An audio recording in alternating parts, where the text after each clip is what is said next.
Une deuxième disparition en moins de 2 mois. Cette nouvelle victime de la mer, Lotoato Tupuola, avait une 60aine d'années. Il s'est noyé près de l'îlot de la Passe en tentant à la nage de rejoindre son fils en panne de moteur sur son embarcation.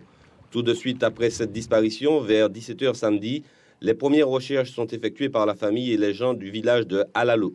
Vers 20h30, les gendarmes ont été alertés et n'ont pu démarrer d'autres recherches que le dimanche matin, pour l'instant restées vaines. Dimanche matin, nous avons repris avec l'ensemble des villageois et les gens du district de Moua un dispositif de recherche qui a permis d'essayer d'explorer toute la zone qui pouvait être concernée, donc autour de la Passe du Sud, l'ensemble du Sud et l'extérieur du lagon. Le même dispositif a été remis de niveau ce matin, mais malheureusement sans aucun résultat pour l'instant. La protection de la barrière de corail, le calme relatif de la mer à l'intérieur du lagon ne doivent pas faire oublier que le danger est permanent. Au niveau des passes notamment, un phénomène d'aspiration lors des marées rend l'approche de ces zones très périlleuse.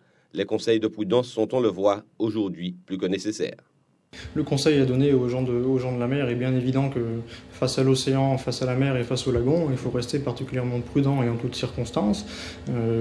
Veiller notamment à bien respecter les alertes météorologiques lorsqu'il y en a qui sont données. Veiller notamment à bien vérifier l'équipement des bateaux, l'équipement de sécurité. Et veiller notamment surtout à avoir de bonnes connaissances de la mer, car face à la mer et face aux éléments, on n'est jamais trop prudent. Des recherches vont vraisemblablement se poursuivre demain. Cependant, ceux qui les entreprennent ne doivent pas prendre de risques inutiles. Aujourd'hui encore, une embarcation a coulé avec à son bord 5 personnes. L'intervention rapide des gendarmes à proximité du lieu de la noyade a permis d'éviter le pire.